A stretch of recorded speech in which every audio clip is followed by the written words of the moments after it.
हालेलुया, हालेलुया, हालेलुया। प्रभुको महिमा होस्। सुन्दै हुनुहुन्छ? जय मसीह। यहाँहरूलाई जय मसीह। गड जय मसीह सुनेर नै भन्नुभएछ।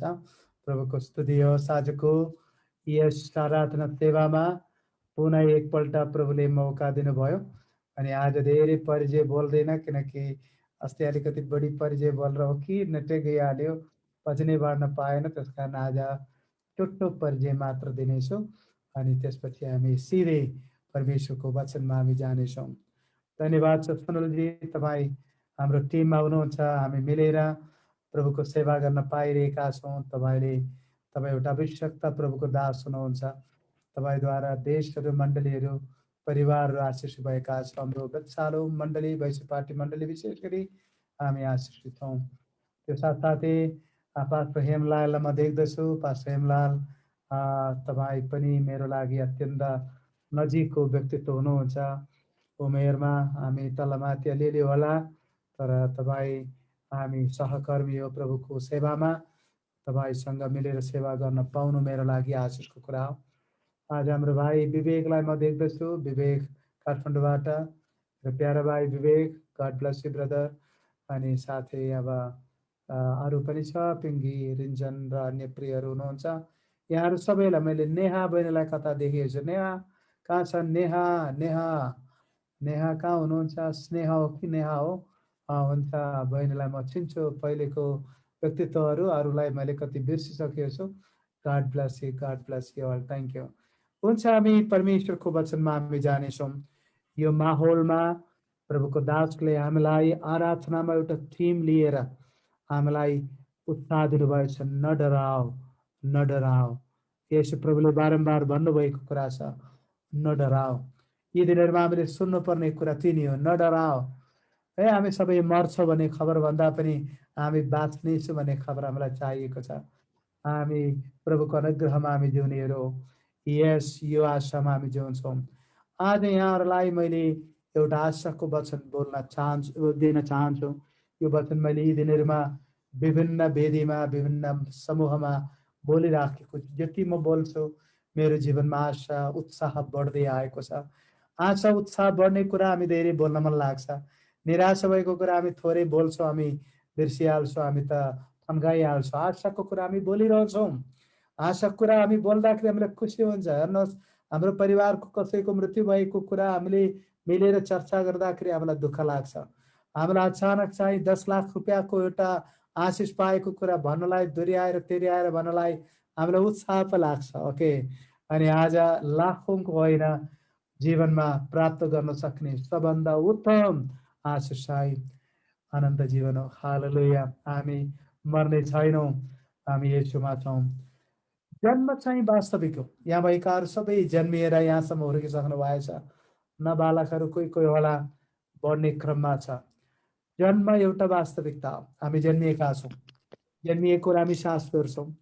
जन्मिएको हामीलाई भात खान्छौँ, दाल भात गुन्द्रुक खान्छौँ, अनि मासु पनि सँगसँगै खान्छौँ। बाँचिरहेको छ, हामी जीवित भएकोले, जन्मिएकोले हामी खानपिन गर्छौँ, हामी बढ्छौँ।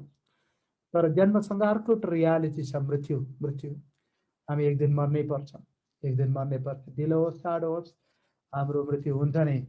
तर्साउन भन्न खोजेको त एक दिन हामी मर्नै पर्छ। त्यो चाहिँ हाम्रो हाम्रो हाम्रो लागि भएको एउटा प्राकृतिक नियम पनि हो, हाम्रो जीवनको एउटा वास्तविकता पनि हो।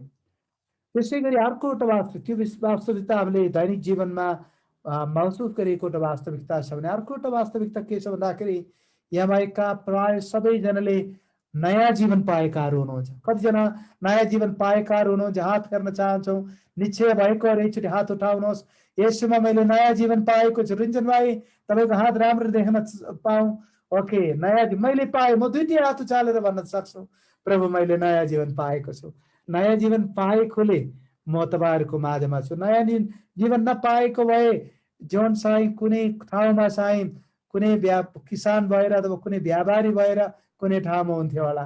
नयाँ जीवन पाएकोले गर्दा आज प्रभुको दासको रूपमा म यहाँहरूको बिचमा छु। यसमा हामीले नयाँ जीवन पाएका छौँ।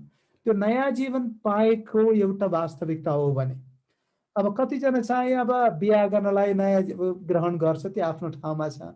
अब एउटा केटी यसो हेऱ्यो सुन्दरी छ, क्रिस्चियन हो, अब क्रिस्चियन भएन भने बिहा हुँदैन, त्यस कारण म क्रिस्चियन भइहाल्छु। ए तपाईँ बत्तिसमा लिनुपर्छ भन्दाखेरि होइन पास्टर म 3 छुट्टी भए पनि डुब्न तयार छु, त्यो केटी मलाई चाहिएको छ भनेर बत्तिसमा लिनेहरू पनि छन्। त्यो नयाँ जीवनको अनुभव के हो मलाई थाहा छैन। ओके, कतिजना स्कलरसिप पाउनलाई, कतिजना चाहिँ विदेश जानलाई, ओके, अब त्यो ग्रहण गर्नेहरू कतिजना चाहिँ पर्सा पाउँदाखेरि त्यतिकै टिक गरेर अनि ल्याएको पर्छ ल्याएको मान्छेलाई खुसी पार्नलाई। मैले त्यस्तो नयाँ जीवनको कुरा गरेको त होइन। हामी पापी थियौँ, अन्धकारमा थिए, आशाहीन थिए, सुसमाचार सुने, हामीले थाहा पायो अब चाहिँ मेरो जीवनमा अरू कुनै आशा छैन, केवल येशूमा। येशूले मलाई जीवन आनन्द जीवन दिनुहुन्छ भन्ने आशामा प्रभुको अगाडि रुँदै प्रभुलाई भने, प्रभु म पापी छु, तपाईँले मलाई बचाउनुहोस्। अनि हृदयको अन्तस्करणबाट येशूलाई प्रभुको रूपमा स्वीकार गरे। यूहन्ना 4:1 अनुसार जतिले उहाँलाई विश्वास गरे, उहाँको नामलाई पुकारे, परमेश्वरले तिनीहरूलाई उहाँको सन्तान हुने हक दिनुभएछ। यो अधिकार तपाईँले पाउनु भएछ, मैले पाएको छु, अधिकार, उहाँको सन्तान हुने अधिकार। यदि नयाँ जीवन तपाईँको निम्ति मेरो निम्ति वास्तविकता हो भने, अहिले हाम्रो जीवन, अहिले गीत गाउनु भयो हाम्रो दिदी एकजना, सायद दिदी नै होला, जे भए पनि ठिकै छ। अनि हाम्रो सुनिलजी यहाँ आशिष बाँड्नुभयो, कति कुराहरू गर्नुभयो। सबै कुराको पछाडि एउटा वास्तविकता छ। तपाईँहरू बढी मात्रामा परदेशमा हुनुहुन्छ, इन्डियामा हुनुहुन्छ, अनि म नेपालमा छु। इन्डियाको मान्छे नेपालमा, नेपालको मान्छे इन्डियामा। प्रभुले हामीलाई मुख यता उताबाट कहाँ कहाँ लानुहुन्छ, ओहो अचम्मको कुरा हो, मलाई नै अचम्म लाग्छ है। ओके, कसरी कहाँ कहाँ हामी जान्छौँ। हामी जानुको पछाडिको एउटा कारण चाहिँ येशूमा पाएको मुक्ति हो। त्यो मुक्ति मात्र होइन, हाम्रो लागि एउटा आनन्द जीवन छ। हाम्रो लागि एउटा आशा छ, हामी आनन्दसम्म जिउने एउटा आशा ख्रीष्ट येशूमा पाएको छ। हाम्रो जिपिएस रेडी भइसकेको छ, हामी कहाँ जाने भन्ने कुरा हामीलाई थाहा छ। ओके, हाम्रो जीवनको गन्तव्य हामीलाई थाहा छ। ओके, लखनऊ सिटीमा आएर तपाईँ आउनुभयो, साथी भेटाउनु भयो, कसैले सोध्नु भयो तपाईँ कहाँ जाँदै हुनुहुन्छ भन्दाखेरि खोइ कता हो भन्यो भने दिमाग फुस्किन्छ भन्ने कुरा विचार गर्नुपर्ने हुन्छ। किनकि दिमाग सायद ठिक नभएको मान्छे कहाँ जान्छ थाहा हुँदैन, कता कतै। तर हामी त्यस्ता छैनौँ। हाम्रो एउटा गन्तव्य छ, येशूसँग सधैँ जिउने एउटा जीवन। पृथ्वीको जीवनको एउटा पूर्णता छ, त्यो पूर्णता चाहिँ येशूसँग सधैँ जिउने जीवन हो। एउटा खण्ड हामी पढ्नेछौँ, दोस्रो पहिलो तेस्सलोनी 4 अध्याय, एकदम सुपरिचित खण्ड। प्राय मृत्यु सेवामा, आज मृत्यु सेवा त होइन, तर पनि हामी बाँचिरहेको बेलामा मृत्यु सेवामा, हाम्रै मृत्यु सेवामा कसैले यो वचन पढ्यो भने हामी सुन्दैनौँ। त्यस कारण यस्तो वचनहरू हामीले बाँचिरहेको बेलामा सुन्नुपर्छ। अनि त्यो चाहिँ राम्रो, किनकि हाम्रो आशाको बारेहरूले चाहिँ माइकहरू सबैले अफ गर्नुहोस्, मेरो माइक मात्र अन होस् ल, माइकहरू अफ गर्नुहोस्, एकदम प्रार्थना सहित बस्नुहोस्। म अब 30-35 मिनट बोल्छु अनि अन्त्य गराउँछ। अनि सुन्नुहोस्, अनि यो चाहिँ आशाको वचन हो, आशाको वचन। पहिलो तेस्सलोनी 4 अध्यायको 13 देखि 18सम्म म पढ्छु। हे भाइ हो, भाइ मात्र होइन भाइ बहिनी हो, स्तुतिको कार्यको विषयमा तिमी अजान बस भन्ने हामी इच्छा गर्दैनौँ, र तिमीहरू आशा नहुने मानिसहरू जस्ता शोक गर्न नपरोस्, किनकि हामी विश्वास गर्छौँ कि येशू मर्नुभयो र फेरि जी उठ्नुभयो, र त्यसरी नै परमेश्वरले उहाँमा सुतिगएकाहरूलाई येशूद्वारा ल्याउनु हुनेछ। प्रभुको वचनद्वारा हामी तिमीहरूलाई घोषणा गर्छौँ कि हामी जो जीवित छौँ र परमेश्वरको पुनरागमनसम्म बाँचिरहेका रहन्छौँ, सुतिगएकाहरूलाई कुनै किसिमले पनि उछिन्ने छैनौँ तर्फदेखि, किनकि प्रभु स्वयं हुकुमको गर्जनसित, प्रधान दूतहरूको आवाज र परमेश्वरको तुरहीको स्वरसित स्वर्गबाट ओर्लिनु हुनेछ, र क्रिस्मा मरेकाहरू पहिले बौरी उठ्नेछन्, र तब हामी बाँचिरहेका र छोडिएकाहरू प्रभुलाई आकाशमा भेट्न तिनीहरूको साथसाथै बादलमा उठाइ लगिनेछौँ। हालेलुया। यसरी हामी सधैँ प्रभुसँग रहनेछौँ। यसै कारण सुन्नुहोस्, जिम्मेवारी छ। यसै कारण एउटाले अर्कोलाई यी वचनहरू उसले सान्त्वना देऊ। आमेन, आमेन। प्रभुको वचन पढाइद्वारा हामी प्रत्येकलाई आशिष मिलेको होस्। तेस्सलोनिकाका मण्डलीका विश्वासीहरूको केही समस्याहरू थियो। हामी पनि कतिपल्ट कमजोर देखाइहाल्छौँ। ओके, नदेखाउँ भन्दा भन्दै पनि देखिहाल्छ। भलात्मी हुन हामी इच्छा गर्छौँ, हामी देखाउँछौँ पनि, तर कतिपल्ट देखिँदैन। ओके, कमजोरी त आइहाल्छ। हो, आत्मिक देखाउन खोज्छौँ, कतिपल्ट आत्मिक भनिँदैनौँ। हाम्रो जीवनको परिस्थिति त्यस्तो छ। हाम्रो एकजना भाइ हुनुहुन्थ्यो, विश्वासमा ग्रहण त गरे भन्छ आफूले, अब सधैँ प्रभु महान हुनुहुन्छ भनेर हिँड्नुहुन्छ, तर पुरै खाने हो। ओके, खाने हो। अनि बाटोमा कहिले कहिले मलाई देख्नुहुन्छ, ओहो अचानक हल्लिरहेको बेलामा, अनि सिधा हिँड्न खोज्छन्। कहाँ सिधा हिँड्न सक्छ अरे, यताउता हो जेमसी दाई भन्नुहुन्छ, तर हल्लिएको हुन्छ। उसको दिमागमा चाहिँ उसले हल्लिएको छैन जस्तो उसलाई लाग्छ, तर हामी टाढाबाट हेर्दाखेरि कहाँ पुगेको हुन्छौँ। हजुर जेमसी भन्नुहुन्छ, पक्का देखाउन खोज्छन्, तर उसभित्र काम गर्ने त्यो रक्सीले उसलाई सिधो उभिदिएको हुँदैन। ओके, किनकि कता कता उनी चाहिँ ढल्न खोजिहाल्छ। तपाईँ र मेरो जीवनमा, तपाईँमा र ममा भएको अभिषेकभित्र, तपाईँ र ममा भएको आत्मिक जीवनभित्र चुनौतीहरू छ। ओके, यस चुनौती छ, अहिले पनि एउटा ठुलो चुनौती छ हाम्रो जीवनमा। के छ भन्दाखेरि हामीमा भएको आशालाई हल्लाउनलाई कोरोनाले खोजिरहेको छ। ओके, हाम्रो आर्थिक पीडाले खोजिरहेको छ। हाम्रो रोगले हामीलाई प्रभु भएको आशाबाट कता कता टाढा लैजानलाई कोसिस गरिरहेको छ। यो वास्तविकता हो। यसो आफै पनि अलिकति विचलित हुनुभयो, प्रभु पिता हुन सक्छ भने यो कचरा मबाट हटाइदिनुहोस् भनिहाल्नुभयो, तुरन्तै दिमागमा आयो, होइन होइन होइन, मेरो इच्छा होइन, हजुरकै इच्छा पुरा होस्। यो तपाईँ र मेरो जीवनको वास्तविकता हो। कहिले कहिले जीवनको कठिन परिवेशमा हामी चुनौतीमा पर्छौँ। पास्टरहरू चुनौतीमा पर्छन्, एल्डर चुनौतीमा पर्दछ। अभिषेकभित्र चुनौती छ। अभिषेकभित्र सबै कुरा सहज हुँदैन। अभिषेक भइसकेपछि सबै ठिक भइहाल्छ भन्ने कुरा होइन प्रिय। अभिषेकभित्र छनौटभित्र, अधिकारभित्र, जिम्मेवारीभित्र चुनौतीहरू छ। चुनौतीहरू छ। चुनौतीलाई हामी सामना गर्छौँ प्रभुले दिनुभएको आशा हामी लिएर। अनि तेस्लोनिकाको विश्वासीहरूको पहिलो समस्या चाहिँ त्यो समाजले ल्याएका एउटा परिस्थितिमा तिनीहरू साह्रै भन्दाखेरि दुर्बल भयो। एउटा चाहिँ साह्रै अल्छे मान्छे, अल्छे। ओके, कामै गर्न मन नलाग्ने। ओके, बढी सुत्न मन लाग्ने, सुत्न मन लाग्ने, सुतेको सुतेछ। ओके, कारण के छ भन्दाखेरि काम गर्न खमाराहरू छन्। तेस्लोनिकी सहर साहेब एउटा कस्मोपोलिटन सिटी हो, लखनऊ सहर जस्तै हो। विभिन्न देशका मानिस, करिब 2 लाखभन्दा बढी मानिसहरू त्यो बेला तेस्लोनिकाको सहरमा थिए। कमारा प्रथा चाहिँ एकदमै कमन थियो। त्यस कारणले गर्दा हुने खानेहरू सबैको घरमा चाहिँ काम गर्ने मान्छे छ। हिजो आज हाम्रो कति नानीहरू पनि त्यसरी बिग्रिएका छन्। बुवा आमाले सबै गरिदिन्छ, बेडमै चिया कफी खाना सबै ल्याइदिन्छ, उठेर खानालाई पनि गाह्रो। कति आमाहरूले 15 वर्षको छोरीलाई यसो चम्चाले खुवाएको पनि देखिरहेको हुन्छ, कस्तो सजिलो। ओके, हिजो आज चाहिँ मानिसहरू साह्रै अल्छी भएका छन्। ओके, अब सङ्गतिमा आउनलाई अब के छ भन्दाखेरि जुम प्रभुले दिनुभएछ, बेडमा सुतेर पनि सङ्गति गर्न पाइन्छ, तर पनि अल्छी गर्छन्। किन हो खोइ थाहा छैन। ओके, सुतेर सङ्गति गर्न समेत प्रभुले मौका दिँदा पनि सङ्गतिमा आउँदैन। के भन्नु, अब मानिसहरू आलस्यपनमा पुगेका छन्। हो, laziness is an enemy of a believer. हामी अल्छी हुनलाई बोलाइएकाहरू होइन, सक्रिय हुनलाई बोलाइएको। त्यसकारण पाउलले चाहिँ दोस्रो तेस्लोनी 3:10 भन्नुभएछ, काम नगर्नेले खाँदैन खानु भन्नुभयो। कस्तो खालको कठोर शिक्षा। ओके, कमाएर घरमा छ भन्दा त्यतिकै बस्ने, खाना खानु, परमेश्वरको वचन अनुसार परिश्रम नगरिकन खानु पाप हो रे, त्यो गलत कुरा हो भन्ने कुरा छ। अनि यो कुरालाई मैले मनन गर्दै गर्दाखेरि प्रभुले मलाई यो समस्त पुस्तकबाट दिनुभएको एउटा कुरा के छ भन्दाखेरि, वी आर अन जर्नी, हामी यात्रामा छौँ।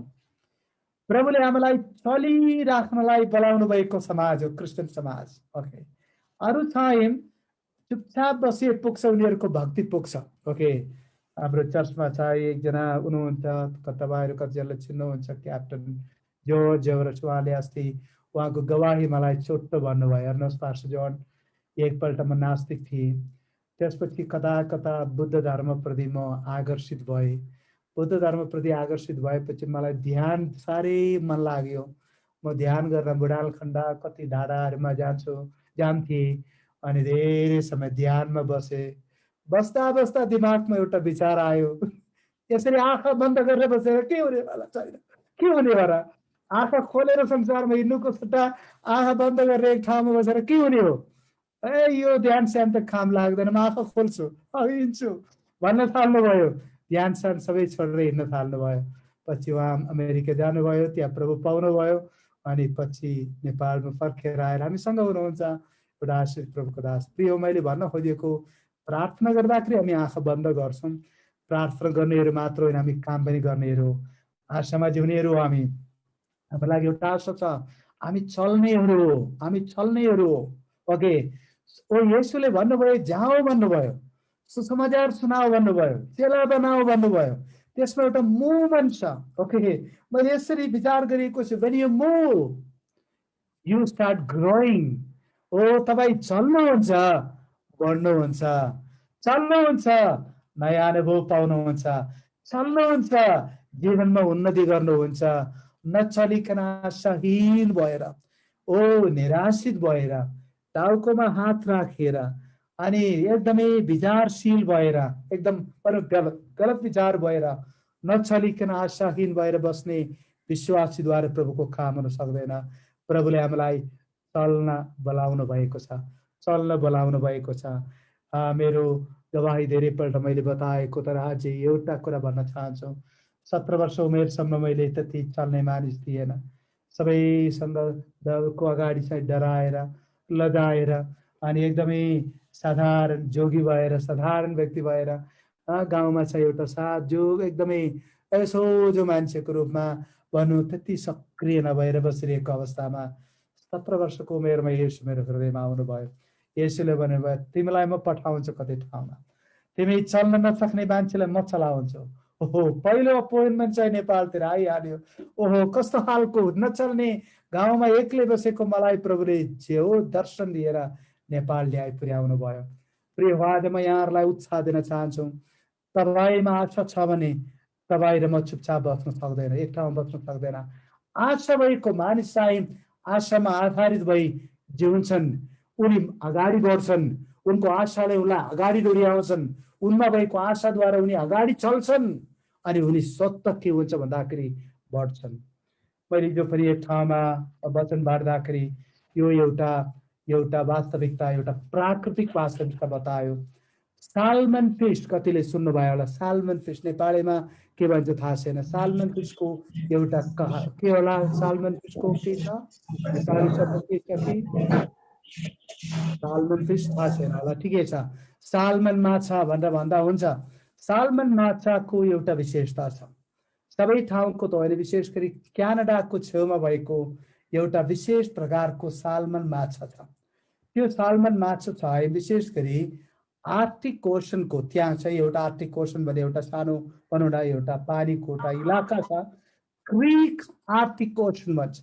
क्रिक आर्टिक ओसनमा चाहिँ हजारौं सालमन माछाहरू हुन्छन्। उनी अन्डा पार्छन्।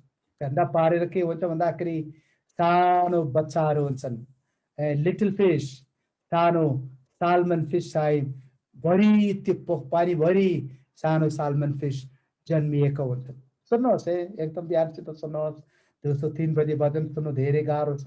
लखनऊमा गर्मी पनि छ, मलाई थाहा छ, अनि त्यो बेला वचन सुन्न अप्ठ्यारो छ, तर पनि ध्यान दिनुहोस्। त्यो सानो सालमन बच्चा त्यो समुद्रमा मात्र रहँदैन, त्यो जन्मिने बित्तिकै त्यो सालमन माछा, त्यो बच्चा यात्रा सुरु गर्छ। कसरी यात्रा सुरु गर्छ तपाईँलाई थाहा छ? त्यो आर्टिक ओसनको, क्रिक आर्टिक ओसनबाट तिनले यात्रा सुरु गर्छन्। सबभन्दा पहिले चाहिँ नर्थ पेसिफिक समुद्रमा पुग्छ। नर्थ पेसिफिकबाट उनीहरूको यात्रा फेरि जारी छ, साउथ पेसिफिक समुद्रमा आइपुग्छ। ओके, त्यो बेला धेरै देशहरू कब्जा भन्दाखेरि क्रस गरिसकेको हुन्छ समुद्रबाट। अमेरिका क्रस गरेको छ, साउथ अमेरिका क्रस गरेर यो माछाको यात्रा अझ जारी नै छ। कहाँ आइपुग्छ भन्दाखेरि अटलान्टिक ओसन नाग्दै साउथ अफ्रिकासम्म आइपुग्छ। कति माछाहरू चाहिँ इन्डियन ओसन नागेर न्युजिल्यान्डसम्म पनि जान्छ भनेर भन्छ, तर यात्रा गर्छन्। त्यसरी हो, कति समुद्रहरू पार गरेर, कति समुद्र जीवीहरूलाई देखिएर, कति प्रकारको पानीहरू अनुभव गर्दै कति नयाँ नयाँ ठाउँहरू विचार गर्दै यो माछा चाहिँ आफ्नो यात्रा जारी गर्छन्। अनि त्यसपछि फेरि यो समुद्र सबै घुमेर उनी फर्किएर आउँछन्। फेरि एटलान्टिक क्रस गरेर नर्थ पेसिफिक नागेर अन्तमा उनी जहाँबाट यात्रा सुरु गरियो त्यस ठाउँमा आइपुगेको हुन्छन्। तपाईँलाई थाहा छ कति वर्ष लाग्छ यो यात्राको लागि? थाहा छ 3 वर्ष लाग्छ। यो सानो बच्चाले यात्रा सुरु गरे, पौडी सुरु गरे, स्विमिङ सुरु गरे, 3 वर्ष यात्रा गरे, 3-4वटा भनौँ न ओसन नागे, अनि त्यसपछि फर्केर आउँदा त्यो लिटिल फिस ठुलो सालमन माछा भएको हुन्छ। एउटै यात्रामा उनी बढ्यो। अनि त्यो फर्केर आउँछन् लाखौं माछाहरू। प्रत्येक साल करिब 32 लाख सालमन माछाहरू फर्किएर आर्टिकमा आएर ती वर्षन्। ती माछा खानको लागि वरिपरिका जङ्गलका भालुहरू आउँछन् अनि उनीहरूको लागि आहार बन्छन्। ओ यो माछा त्यो क्रिक समुद्र मात्र भएको भए 3 वर्षमा बढ्छ भने कुनै ग्यारेन्टी थिएन। चल्न थाले, परमेश्वरको नियममा चल्न थाले, उनीहरू बढे। आज मलाई सुन्ने प्रभुका जन हो, प्रभुले तपाईँ र मलाई दिनुभएको एउटा आनन्ददायकको आशा छ। त्यो आशामा विचार गरी हामी चल्न सुरु गर्छौँ। प्रभुले हामीलाई जीवनमा उन्नति दिनुहुन्छ, हामी अगाडि बढ्नेछौँ। माछाकै कुरा फेरि आयो। हामीलाई थाहा छ कतिपल्ट यो माछा व्यावसायिक रूपमा हुर्काउनेहरूले चाहिँ माछा, विशेष गरी अस्ति म जनकपुर गएको थियो। जनकपुर चाहिँ पोखरीहरूको इलाका भन्छ। थुप्रै पोखरीहरू छन्, त्यो पोखरीहरूमा माछा पाल्छन्। यो माछाहरूलाई प्रशस्त खानाहरू दिएको हुन्छन्। तर यो माछा चाहिँ बढ्नको लागि मालिक कुन बेला खुसी हुन्छ भन्दाखेरि यो माछा चाहिँ बढ्नको लागि माछा चलेको हुनुपर्छ। नचलिकन सुत्यो भने त्यो माछा बढ्दैन। अब पोखरीमा भएको माछालाई कसरी चलाउने? ओहो, समस्या छ त। पोखरीमा चाहिँ लट्ठी हल्लाएर त चल्ने होइन, कति लट्ठीहरू हल्लाउने होला। अनि कसरी त्यो माछा, सुती बस्ने माछालाई कसरी चलाउने? मालिकसँग एउटा तरिका छ। त्यो समुद्र, त्यो पोखरीमा चाहिँ मालिकले अलिअलि सानो माछाहरू पठाइदिन्छ। त्यो सानो माछाको विशेषता के छ भन्दाखेरि उसको चुस्रो छ। त्यो माछा चाहिँ के गर्छ भन्दाखेरि गएर ठुलोलाई घोचिहाल्छ। ओके, उसको कामै घोच्ने काम हो। ओके, सानोको काम चाहिँ घोच्ने काम हो। ठुलो माछा सानो आउने बित्तिकै भाग्न थाल्छन्। भाग्दाखेरि त्यो बढ्छन्। त्यो बढ्न थाल्छन्। ओके, डरले भाग्छन्, भाग्दाखेरि डर बढ्छन्। ओके, मुभमेन्ट सुरु हुन्छ, त्यहाँ चाहिँ बढोत्तरी हुन्छ। प्रिय हो, आज आशाले हामीलाई अगाडितर्फ लानुपर्छ। निराशित बनाएर कोठाभित्र अहिले लकडाउनमा ठिक छ थन्किएर आशाहीन भएर अब म मर्ने भयो, मेरो जीवनमा कुनै आशा छैन भनेर बस्ने होइन। अभिशप्त जनहरू हो, उठौ नि आशामा उभौँ भन्ने चाहिँ प्रभु मेरो लागि एउटा आशा छ। म अनन्ततर्फ यात्रा गर्दैछु, मेरो यात्रा जारी नै छ। अनि प्रेरित पावलले अनि तेसलोनिकामा भएको विश्वासीहरूलाई केही आधारहरू भन्दै हुनुहुन्छ। तेसलोनिकाको विश्वासीहरूको समस्या हाम्रो जस्तै समस्या, कति समस्याहरू छ। 3वटा समस्या पावलले यहाँ बताउँदछ। सुन्नुहोस् है, कतिपल्ट हाम्रो जीवनमा पनि यो समस्याहरू आउन सक्छ। पहिलो समस्या सुन्दै हुनुहुन्छ? यसरी हात हल्लाउनुहोस्, तपाईँहरू सुन्दै हुनुहुन्छ? यस यस यस यस, तपाईँहरू खुसी हुनुहुन्छ। हामी सुन्नेछौँ। पहिलो समस्या चाहिँ 13 पदमा छ, 4 अध्यायको 13 पद। पहिलो तेसलोनिका 4 अध्यायको 13 पद, तिमीहरू अजान बस भन्न म इच्छा गर्दैन। ओ ज्ञान भएदा पनि मूर्ख भएर बस्ने मानिस। ओके, विश्वासी हो तर ज्ञान पाउनुको सट्टा चाहिँ ज्ञान बिना बसिरहेको छ। परमेश्वरमा भएको आशा, अनन्त जीवनको आशाको बारेमा ज्ञान पाउनुको सट्टा मूर्ख भएर बसिरहेका छन्। कतिपल्ट तपाईँ र मेरो जीवनको पनि समस्या तिनी हो। के छ भन्दाखेरि चाहिएको कुरामा ज्ञान छैन, तर नचाहिएको कुरामा बढी ज्ञान हुन्छ हामीसँग। ओके, ओहो, कतिपल्ट आशिष बाँड्नुहोस् भाइ बहिनी भन्दाखेरि हेर्नुहोस् गुरुबा मलाई त आउँदैन, बोल्नै आउँदैन। प्रार्थना गर्नुहोस् भाइ, खोइ मैले प्रार्थना गरेँ कि छैन भनेर चाहिँ जहिले पनि अज्ञानता देखाउँछ। र झगडा गर्ने बेलामा ओहो के भाषाहरू निक्लिन्छ। ओके, साहित्यिक शैलीमा भन्यो भने सर्कासम निस्किन्छ, प्यारलेलिजम निस्किन्छ, फिगरेटिभ स्पिच निस्किन्छ, वृत्त अथवा मिटर निस्किन्छ। ओहो, यताउता घुमाएर शत्रुलाई हराउनको लागि साहित्यिक प्रस्तुति कति मजाले गर्छ। तर प्रभुको कुरा आउँदाखेरि केही जान्दैन, नजानेर गल्तीमा पुग्यो, मेरै सोचे थिएन भनेर मूर्ख नाटक गर्छन्। होइन प्रिय, होइन। आज सबैका प्रभुका जनहरू हौ। हामी हरेक चोटि प्रभुमा सेन्सिटिभिटी हामीलाई चाहिन्छ। के हो मेरो आशा? मेरो आशा के हो? म आज येशूमा छु, मेरो आयुष्य के हो हामी जान्नु आवश्यक छ। म आज प्रभुमा विश्राम लियो भने मेरो आशा के छ त्यसको बारेमा ज्ञान हुनुपर्छ। अनि अर्को कुरा चाहिँ आज येशू आउनुहुन्छ भने मेरो आशा के छ, त्यो आशा छ भने हामी खाना बिना दिनहुँ बित्न सक्छ। आशा बिना एक क्षण पनि हामी बाँच्न सक्दैनौँ। आशा येशूमा भएको आशा हो। प्रिय विश्वासीहरू, लखनऊ मण्डलीका विश्वासीजनहरू, विभिन्न ठाउँबाट जोइन भएकाहरू, यहाँहरूलाई प्रभुको नाउँमा म यो कुरो उत्साह दिन चाहन्छु। हामी आशाहीन भएन, हाम्रो लागि आशा छ ख्रीष्ट येशूमा। अजान बस्नुहुन्न। प्रभुका जनहरू प्रभुले दिनुभएको आशा र अनुग्रहमा ज्ञानी भएर बस्नुपर्छ। त्यसकारण बाइबल सङ्ग्रह 49 भनेको छ, समझ नभएको धनी मानिस मरे तुल्य अथवा नष्ट हुने पशु सरकको छ भनेर भन्दैछ। पशुको के ज्ञान छ? खाने भात खान अथवा घाँस खान ज्ञान मात्र छ।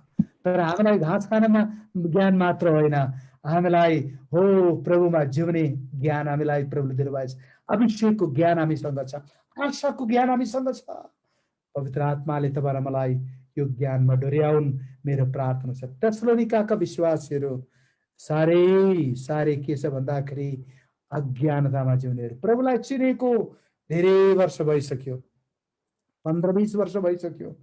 अनि मौका पायो भने भन्छन् म पुरानो विश्वासी भनेर भन्छन्। कतिले त्यही भन्छन् म पुरानो विश्वासी हो।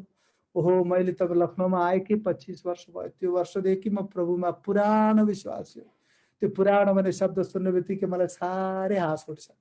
किनकि पुरानो भन्दाखेरि पुरानो पाउरोटी, पुरानो केरा भन्दाखेरि कस्तो लाग्छ? पुरानो विश्वासी, पुरानो पाउरोटी, पुरानो माछा मनपर्छ? मन पर्दैन। त्यो पुरानोको मतलब होइन, दिनदिनै येशूको आशामा जिउनेहरू हामी। हालेलुया। दिनदिनै नयाँ हुनेहरू हामी। येशूमा तपाईँ र मेरो सम्बन्ध दिनदिनै नयाँ हुनुपर्छ। आज बिहान उठ्ने बित्तिकै आज एक कदम येशूमा नयाँ बढेको एउटा जीवन। हालेलुया, हालेलुया। त्यो नयाँपनमा हामी जिउनु आवश्यक छ प्रिय हो। त्यो नयाँ जीवनमा जिउने, अजान भएर बस्ने होइन। पहिलो कुरा अजान भएको एउटा समस्या। दोस्रो कुरा छ है, यहाँ तल छ, तिमीहरू आशा नहुने मानिस जस्तै नहो। हो, अजानको कुरा सँगसँगै आशा नै छैन। जे बोले पनि नकारात्मक कुरा मात्र बोल्ने। ओके, अनि अब आशा नहुने मानिस जस्तै शोक नगर्नु भन्छ। कुरा अब रुनु त राम्रै कुरा हो, तर नचाहिने कुरामा पनि रुन्चे भएर हिँड्छन्। ओके, बोल्नै हुँदैन, सुन्नै हुँदैन खबर। अब के भइहाल्छ कि भने डराएर रुन्चे भएर हिँड्ने। रुनु त राम्रो हो। शोकमा के अरे कसैको बिछोडमा भन्दाखेरि भावुक हुनु, रुनु स्वाभाविक कुरा हो। रोनु हुँदैन मैले भने छैन। निराशामा हामी रोन्छौँ, कतिपल्ट हामी निराशित भएर हामी रोन्छौँ। तर त्यो आँसुमा पनि एउटा आशा चाहिँ हामीलाई चाहिन्छ। प्रभु हाम्रो साथमा हुनुहुन्छ भन्ने आशा हामीलाई चाहिन्छ। यसो आफै रुनु भयो। लाजरसको चिहानको छेउमा गएर यसो रुनु भयो। बाइबलको सबभन्दा छोटो पात यो नायकहरूको 35मा यसो रुनु भयो। तर रुनु भएको मात्र होइन, त्यो रुनु भएको आँखाले चाहिँ हो एउटा ठुलो ठुलो आत्मिक शक्ति पनि प्राप्त गर्नुभयो। ए लाजरस उठी आइज भन्न सक्ने हिम्मत हो येशूमा थिए। रुनु भएको मात्र होइन, आँसुभित्र उहाँले पिताको महिमा गर्ने काम पनि देख्नुभयो। सक्नुहुन्छ यो कुरा? आशाहीन, आशा नहुने मानिस जस्तै चाहिँ साह्रै के हुन्छ भन्दाखेरि खाली आशा नभएको कुरा मात्र बताउँछ। ओके, आशाहरूलाई एकचोटि कसैसँग 1 घण्टा भेट्यो भने, कुराकानी गर्यो भने त्यो सुन्ने मान्छेलाई पनि साह्रै डराउने बनाएर छोडिदिन्छ। खाली नकारात्मक कुराहरू मात्र भन्ने एउटा कुरा। त्यस कारणले गर्दा तिनीहरू आशाहीन भएर जिइरहेका छन्। तेस्रो कुरा, म अगाडि बढ्न चाहन्छु, मेरो समय अब निकै अगाडि बढ्यो। तेस्रो कुरा के छ भन्दाखेरि खाली तर्साउने मानिसहरू। ओके, अरूलाई तर्साउने। जो आज यो कुराहरू धेरै भइरहेको छ। हो, वाट्सएपमा छ एउटा भिडियो, एउटा डक्टरले भन्नुभएको कुरा हो, अब यस्तैजना यसरी हुन्छ भनेको कुरा त्यो छिमेकीलाई सेयर गरिहाल्छ, अनि फलाना त्यो भनेको कुरा भिडियो सेयर गरेको छ, यताबाट उता, उताबाट यता। भिडियो सेयर नगर्नु भनेको त छैन, तर आशा नदिने कुराहरू अरूलाई सेयर गरेर के हुनेवाला छैन। हामी आशा बोल्नेहरू, अनि खाली चाहिँ के हुन्छ भन्दाखेरि अरूलाई तर्साउने गरी सधैँ हामी बोलिराख्नुहुन्न। थेसलोनिकाको विश्वासीहरू सधैँ एक आपसमा कुरा गरे, हाम्रो बुवा चाहिँ बित्नु भएको छ, प्रभुको छोरा हो, तर अब चाहिँ के हुन्छ, कसरी हुन्छ, अब कहाँ जाने हो, कता कता तिनीहरू एक किसिमले चाहिँ अरूमा चाहिँ अनावश्यक भ्रम ल्याउने मानिस थियो। अनावश्यक भ्रम ल्याउने मानिस थियो, अनावश्यक भ्रम फैलाउने मानिसहरू थियो। अनि उनीहरू आशा भन्दा पनि निराशाको कुराहरू बढी बोल्ने मानिसहरू थियो। अल्छी त सधैँ थियो। निराशा भएको मानिसलाई पाउलले भन्दै हुनुहुन्छ, होइन होइन, तिमीहरूको लागि एउटा आशा छ, तिमीहरूको लागि। विशेष गरी यहाँको मूल कन्टेक्स्ट हामीले विचार गरियो भने उनीहरूको बिचमा एकजना मरिगएको माइक चाहिँ हुन्छ बन्द भएको छ। अनि निराशित भएर बसेका छन्, किनकि उनीहरूको बिचमा कतिजनाको मृत्यु भएको छ। तर पाउलले मृत्युलाई के भन्दै हुनुहुन्छ थाहा छ? सुतिगएकाहरू। आमेन। मृत्यु भन्ने शब्द होइन पाउलले चलाएको, सुतिगएकाहरू 2 पल्ट चलाएको छ। 3 पदमा, 13 पदमा र 14 पदमा सुतिगएकाहरूको विषयमा। अनि तल छ 14 पदमा सुतिगएकाहरूलाई। ओ, मृत्युलाई पाउलले सायद निद्रासँग तुलना गरेको छ। ख्रिस्टमा मरेकाहरू धन्यका हुन्। ख्रिस्टमा मरेकाहरू सधैँको निम्ति नष्ट हुने होइन। मैले अघि नै बतायो, नयाँ जीवन पाएकाहरूको निम्ति एउटा आनन्द जीवन छ। हाम्रो जीवन अन्त्य छैन। हामीलाई थाहा छ 2टा मृत्यु छ, एउटा शारीरिक मृत्यु, अर्को चाहिँ आत्मिक मृत्यु। विश्वासीको निम्ति जन्म एउटा मृत्यु मात्र हो। प्रकाशको पुस्तक 20 अध्यायमा छ, हामी पहिलो मृत्यु मात्र अनुभव गर्छौँ, दोस्रो मृत्यु हामी अनुभव गर्न सक्दैनौँ, किनकि आनन्द जीवन हामी पाएका छौँ। पुनरुत्थान 2टा छ। प्रकाश 20 अध्यायको 12-13मा पहिलो पुनरुत्थान र दोस्रो पुनरुत्थान। पहिलो पुनरुत्थान चाहिँ येशू ख्रिस्टको आगमनमा भनौँ, येशू ख्रिस्टको पहिलो आगमनको पुनरुत्थानको कुरा छ भने दोस्रो पुनरुत्थान येशूसँग बाउरी उठ्ने पुनरुत्थान छ भने दोस्रो पुनरुत्थान चाहिँ प्रकाश 20 अध्यायमा इन्साफको लागि भएको पुनरुत्थान हो। हामी पहिलो पुनरुत्थानमा मात्र सहभागी हुन्छौँ, दोस्रो पुनरुत्थानमा हामी सहभागी हुँदैनौँ, कारण त्यो इन्साफको कुरा हो। भन्नुको अर्थ के छ भन्दाखेरि हाम्रो आशा पक्का छ प्रिय हो, हाम्रो आशा पक्का छ। सुतिरहेको कारणले गर्दा कोही मर्ने बेलामा, सुन्नुहोस्, विश्वासीहरू मर्ने बेलामा विश्वासीले रेस्ट इन पिस लेख्नु मिल्दैन। हामी पनि कतिपल्ट आरआइपी भनेर लेख्छौँ नि त। रेस्ट इन पिस लेख्नु मिल्दैन। तपाईँलाई थाहा छ यो मान्छे के हो, अनौठो कुरा भन्दै हुनुहुन्छ, हामी अहिलेसम्म लेखेको कुरा छ, किन होला नलेख्नु भन्दै हुनुहुन्छ? 2टा कारण छ। आरआइपी नलेख्नु भन्नुको कारण, रेस्टमा बसिरहेको मान्छेलाई रेस्टमा बस्नु भनेर किन भन्नु पर्यो? पहिलो कुरा। ओके, अब मानिलौँ पितृ भाइ दिउँसो सुत्ने, पास्टर पितृ सुत्ने बानी छ उहाँको चाहिँ, मजाले दिउँसो चाहिँ सुतिरहनु भएछ, घुरेर सुतिरहनु भएछ, मजाले सुतिरहनु भएछ। सुतिरहेको बेलामा दिवा बहिनी गएर ओहो उठाएर, अच्छा सुतिरहनु भएछ हो, सुत्नु फेरि सुत्नु भन्दाखेरि कस्तो लाग्छ? खुसी लाग्छ कि रिस उठ्छ? मजाले सुतिरहेको मान्छेलाई बिचमा उठाएर मजाले सुत्नु भन्दाखेरि सुतिरहेको मान्छेलाई त डिस्टर्ब गर्ने काम हो। प्रभुमा सुति गएका मान्छेको निम्ति तपाईँले रेस्ट इन पिस किन भन्नु पर्यो? प्रभुमा विश्वास गर्ने बित्तिकै रेस्ट पाइसकेको छ भने रेस्ट इन पिस लेख्नु पर्दैन। उनीहरूको लागि पर्दैन, मरिगएकाहरूको निम्ति, तर बाँचिरहेकाहरूको लागि भन्नुपर्छ तपाईँ रेस्ट, आराम, रेस्ट इन लाइफ, तपाईँ जीवनमा आराम गर्नुहोस्, तपाईँको लागि म प्रार्थना गर्छु भन्नु मिल्छ। तर सुति गएका मानिस प्रभुमा विश्राम लिएका मान्छेको निम्ति रेस्ट इन पिस लेख्नु पर्दैन। पहिलो कुरा।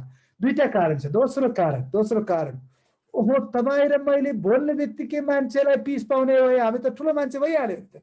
ओहो ओके, अब प्रभुले गर्नुपर्ने काम तपाईँ र मेरो बोलीमा हुने भएपछि त हामी ठुलो मान्छे भइहाल्यो नि त।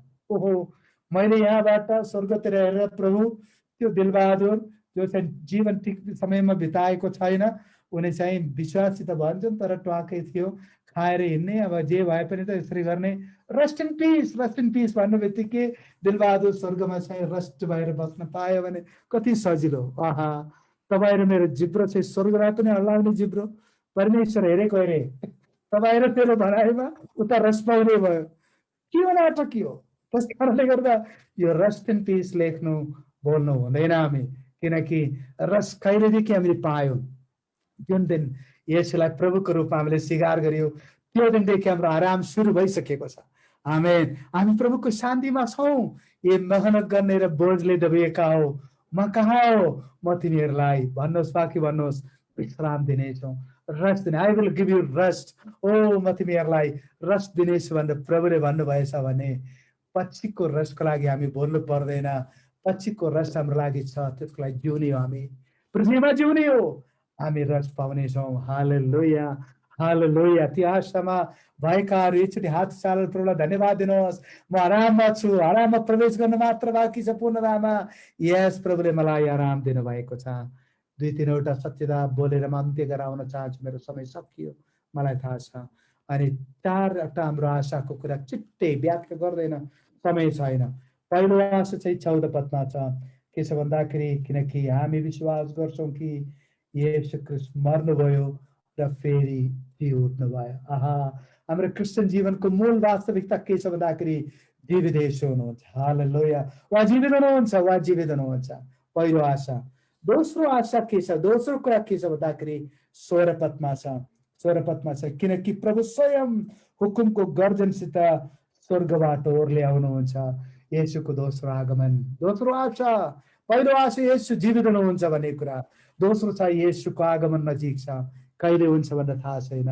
येशू मिति तोकेर जानु भएन। कसैले मिति तोक्नु भयो भने गल्ती हुन्छ, किनकि येशू किन मिति तोक्नु भएन भन्दाखेरि मलाई आएको विचार यो भयो, यदि मिति तोकेर गएको भने हामी बाठो मान्छेहरू, मानिलौँ येशूले भन्नुभयो म 2022 सालको फेब्रुअरी महिनामा 15 तारिक बेलुकी 8 बजे आइपुग्छु भन्नुभएको भए हामी त्यो बेलासम्म पाप गर्दै अधर्म गर्दै फेब्रुअरी महिनाको 14 तारिकसम्म हामी लिएर हिँड्छन्। 15 तारिक बिहान प्रभु माफ गर्नुहोस्, म पापी छु, मलाई स्वीकार्नुहोस्, आजदेखि म तपाईँ, किनकि तपाईँ भोलि आउँदै हुनुहुन्छ, म तपाईँलाई स्वीकार्छु भन्थ्यो होला। त्यस कारणले गर्दा जसरी मृत्युको लागि हामी तयार हुन्छौँ नि, ओके, जवानी हुँदाखेरि कमाउँछौँ, इन्डियन आर्मीमा हो सिपाही भएर, कर्नल भएर, लेफ्टिनेन्ट भएर हामी काम गर्छौँ, किनकि पेन्सन पाक्नु पर्यो, पेन्सन पाक्नेसम्म काम गर्नुपर्छ, छोराछोरीको निम्ति केही गर्नुपर्छ, केही समयपछि हामी मर्छौँ, मर्नुभन्दा अगाडि के गर्नुपर्छ भने तयारीमा तपाईँ म काम गर्छौँ भने येशूको आगमनको लागि तयारी नगर्ने।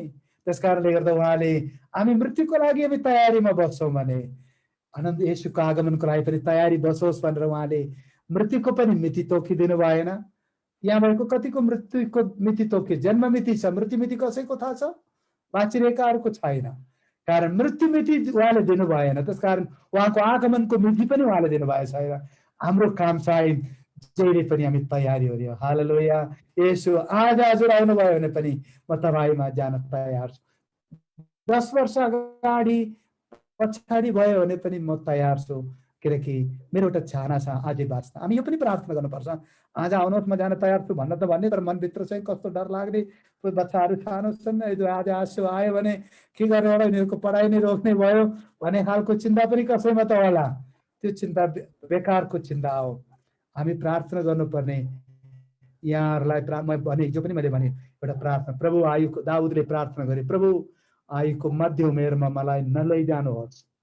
ओके, हामी आज बाँच्न चाहन्छौँ। येशूको आगमन भयो भने छुट्टै कुरा हो, भएन भने बिचमा दुर्घटनाद्वारा अन्य कुराद्वारा प्रभु मेरो छोराछोरी आज हुर्कनु बाँकी छ, मलाई आज सेवा गर्नु बाँकी नै छ, आज मलाई दीर्घायु दिनुहोस् प्रभु, मलाई 5 करोड अझै कमाउनु बाँकी छ, मलाई 15 वर्ष दिनु भन्यो भने आई थपिदिन्छ कि दिँदैन मलाई थाहा छैन। प्रभुलाई नै सोध्नुहोस्, प्रभु मलाई दीर्घाइदिनुहोस्, म आज त्यही गर्न चाहन्छु।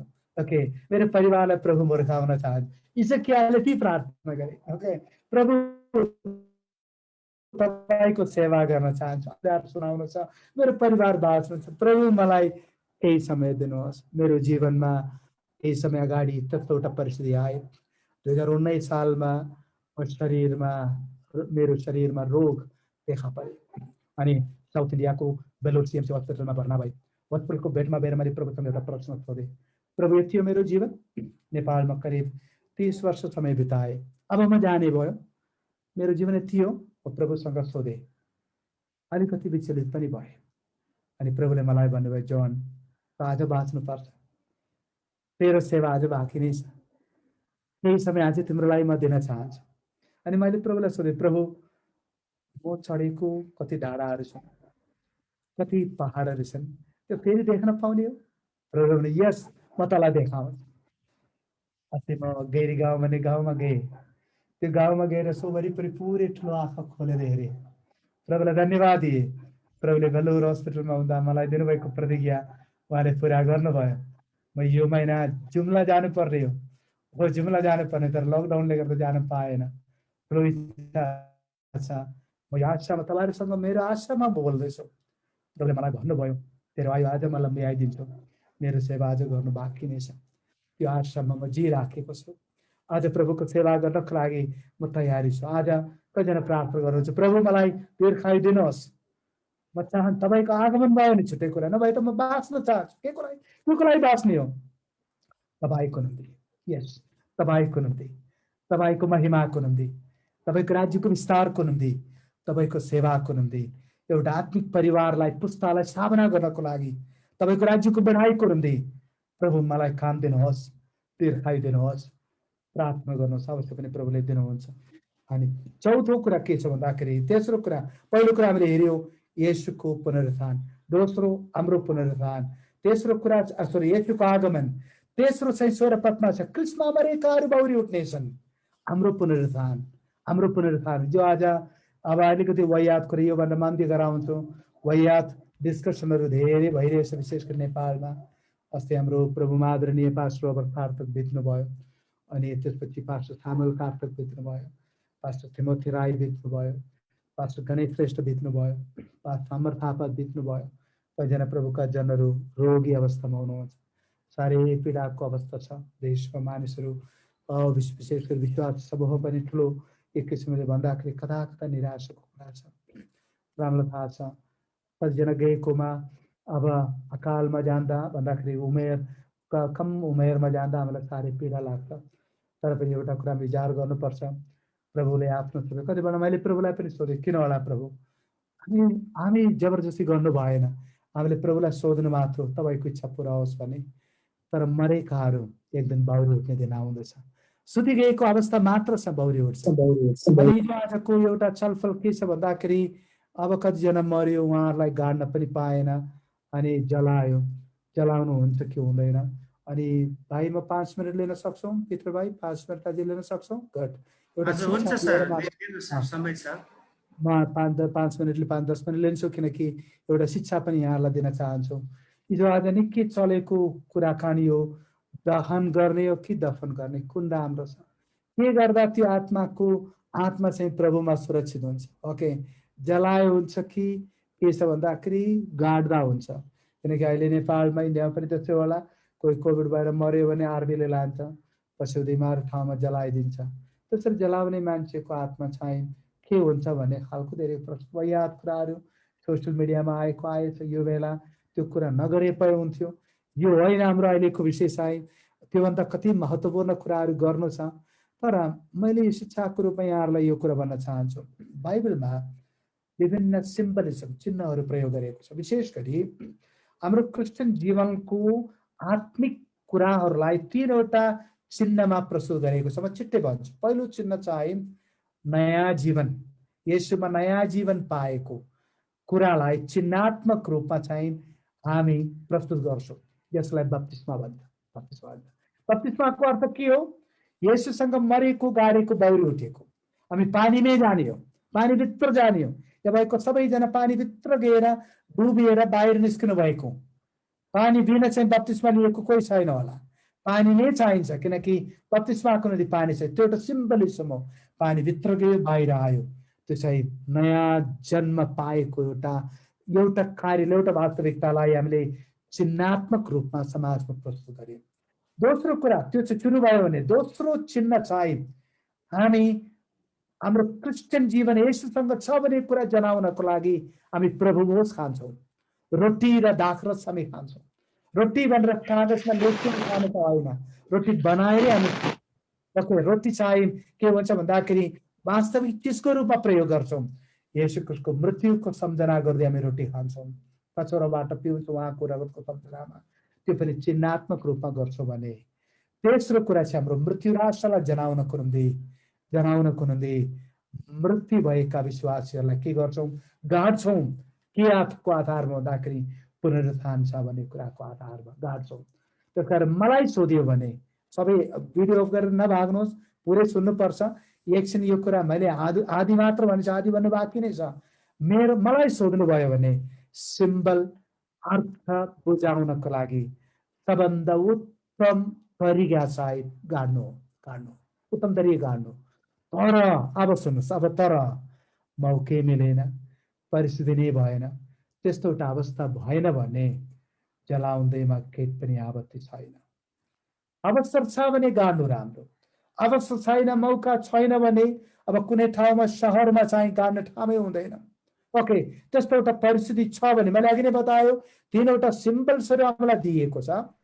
या नयाँ जन्मको लागि, कृष्ण भएको जीवनको लागि, पुनरुत्थानको लागि दिएका 3वटा चिन्हलाई हामीले आचरिक रूपमा चाहिँ त्यसलाई हामीले भन्नु प्र्याक्टिस गर्छौँ भने त्यो मौका पाएन भने जलाउँदैमा केही पनि आपत्ति छैन। अन्धमा आएर कसरी गाडियो, कसरी जलाएकोलाई चाहिँ स्वर्गको ढोकामा ठाउँ, गाडेकोलाई चाहिँ स्वर्गमा पिताको दाहिने ठाउँमा हात ठाउँ भन्ने खालको कुनै कुरा छैन। कसैको मृत्यु सेवामा चाहिँ 25,000 मान्छे भेला भयो, उहाँ चाहिँ स्वर्गमा विशेष ठाउँमा हुन्छ भन्ने कुरा पनि छैन। जसरी गाडियो, जसरी गरियो भन्ने कुरा महत्त्वपूर्ण कुरा होइन। बाँचिरहेको बेलामा येशूसँग कसरी जिउनु भयो त्यो चाहिँ महत्त्वपूर्ण कुरा हो। ओके, परिस्थिति भएन भने जलाउँदैमा के आपत्ति छैन। तर परिस्थिति हुँदै एकदम विद्रोही भएर के हुन्छ भन्ने प्रकारमा फुर्ती लगाउने कति थियोलोजियनहरू पनि छन्। अब गाड्नु के पनि आवश्यकता छैन, त्यो होइन। जलाए भन्दैमा चाहिँ यो सबभन्दा कुरीदिमा भयो, यो मानिसको आत्मा चाहिँ वरिपरि घुम्छ कि भन्ने खालको डर भएकाहरू पनि छन् विश्वासीहरू, त्यो पनि हुनु भएन। चाहे जलाओस् चाहे गाडोस् केही फरक पर्दैन। तर मैले फेरि भन्दैछु, मेरो व्यक्तिगत कुरा म भन्दैछु, मौका मिल्यो भने पहिलो दोस्रो हामी सिम्बलिजम मान्छ भने तेस्रो पनि उनी चाहिँ त्यो गाडेको त्यो लासबाट पुनरुत्थान हुने कुरा के पनि होइन। मरिसकिएको त्यो मृत शरीर र पुनरुत्थानसँग सम्बन्ध छैन, किनकि त्यो भौतिक चिज चाहिँ स्वर्ग जान त होइन, तर एउटा येशूमा भएको एउटा पुनरुत्थानको एउटा सन्देश त्यसबाट दिनको लागि त्यो कुरा गरेको। अनि पाउलले यो कुरा भन्दै हुनुहुन्थ्यो, क्रिस्टमा मरेकाहरू भौरी उठ्नेछन्। हामी बाँचिरहेकाहरू यो शरीर परिवर्तन भएर उहाँहरू सँगसँगै अघि पछि होइन, मरेकाहरू दौडी उठ्ने, हामी बाँचेकाहरूको रूप परिवर्तन भन्दाखेरि शरीर परिवर्तन भएर महिमित शरीर धारण गरी हामी दुवै समूह येशूलाई भेट्न बादलमा जानेछ। यस्तो ठुलो महान आशा हामीले येशूमा पाएका छौँ। हालेलुया। हाम्रो गन्तव्य स्पष्ट छ प्रिय हो, हाम्रो यात्रा जारी नै छ। आज म यति भन्दै अन्त्य गराउन चाहन्छु। पाउलले यो कुरा भनेर सिध्याउनु भयो, त्यो पद पढ्नै पर्छ। अनि पाउलले भन्दै हुनुहुन्छ, खालि त्रास डर देखाएर सुनाएर होइन। अन्तिम पदमा पढ्छु, यसै कारण 18 पद, एउटाले अर्कोलाई यी वचनहरूले सान्त्वना देऊ, उत्साह देऊ। अहिले सबैलाई चाहिएको उत्साह हो, अहिले डरको कुराहरू भन्दै हिँड्ने होइन हो, हामी एउटाले अर्कालाई उत्साह दिने समय आएको छ। खालि नेपालमा यतिजना मर्यो, यतिजना अब मर्नै हुनेछ, यतिजना चाहिँ अब भोलि पर्सि मर्छ, गाउँमा यतिजनाको मृत्यु हुन्छ भनेर खालि मृत्युको खबरहरू दायाँ बायाँ सुनाउने गर्नको लागि हामीलाई प्रभुले बोलाउनु भएको होइन। एउटाले अर्कोलाई के गर्नु भन्नुहोस्, यो वचनहरूले सान्त्वना दियो। के वचन? येशू जीवित हुनुहुन्छ, येशू आउँदै हुनुहुन्छ, येशूमा मरेकाहरू बाउरी उठ्नेछन्, येशूमा जिउनेहरू शरीर परिवर्तन भई येशूलाई भेट्न बादलमा जानेछन्। Come on, यो आशामा हामी जिउनेछौँ। मुभ गरौँ हामी अल्छीमा बस्ने होइन, आलस्यपनमा बस्ने होइन।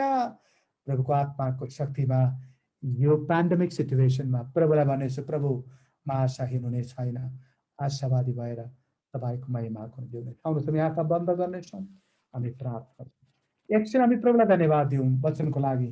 प्रभुलाई भन्नुहोस् म हार्दैन, म आशाहीन हुँदैन, तपाईँको आत्माले मलाई शक्ति दिनुहोस्, म बलियो भई तपाईँमा जिउन चाहन्छु। आउनुहोस् सबैको आँखा एकछिन बन्द होस्, प्रभुलाई भन्नुहोस् मेरो मनभित्र भएको डरलाई तपाईँ हटाइदिनुहोस्, म तपाईँको आशामा जिउन चाहन्छु, तपाईँको आगमनको पर्खाइमा छु, म अझ घुम्न हिँड्न चाहन्छु, मलाई अझ तपाईँ आयु दिनुहोस्, आयुको मध्यभागमा तपाईँ नलैजानुहोस्, तपाईँको आगमन भयो भने छुट्टै कुरा हो। मेरो एउटा सेवा छ, आज बाँच्नु छ, तपाईँको जिउनु छ, तपाईँको सेवा गर्नु छ, उसले मलाई सहायता गर्नुहोस्। प्रभुजी आज यस प्लेटफर्ममा, जुम प्लेटफर्ममा जोड्नुभएका 50वटा डिभाइस र थुप्रैजना तपाईँको जनहरू, आज तपाईँ येशूको नाउँमा यो आशा उहाँहरूको लागि म बोल्दछु। हामी आशाहीन भएर हामी जिउन सक्दैनौँ, हामी आशावादी छौँ, हामी आशावादी छौँ। येशू हाम्रो साथमा हुनुहुन्छ, तपाईँ जीवित हुनुहुन्छ, तपाईँ मृत्युबाट बाहिर उठ्नु भएको प्रभु हुनुहुन्छ। हाम्रो लागि एउटा गन्तव्य छ, हामी आनन्दतर्फ मार्च गर्दैछौँ, हामी एक ठाउँमा चुपचाप बस्न सक्दैनौँ, हाम्रो यात्रा जारी नै। तपाईँले हामीलाई सहायता गर्नुहोस्, गुवाईमा, तपाईँको शक्तिमा, तपाईँको योजनामा, तपाईँको इच्छामा हामी आशावादी भएर तपाईँको महिमाको निम्ति जिउन हामीलाई सहायता गर्नुहोस्।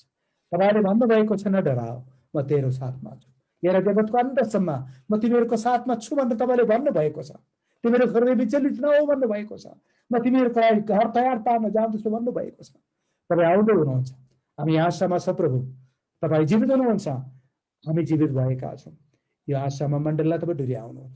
अब कुनै यो पेन्डेमिक सिचुएसनमा हामी बलियो भई तपाईँको अनुग्रहमा जिउनलाई हामीलाई सहायता गर्नुहोस्, माग्दछौँ ख्रीष्ट येशूको नाममा, आमेन, आमेन, आमेन। जय मसीह, God bless you all, thank you. आमेन। जय मसीह। आउनुहोस् हामी धन्यवाद दिउँ। अनि अत्यन्तै सान्दर्भिक सन्देश आज हामीले सुनेका छौँ। वास्तवमा मानिसहरूको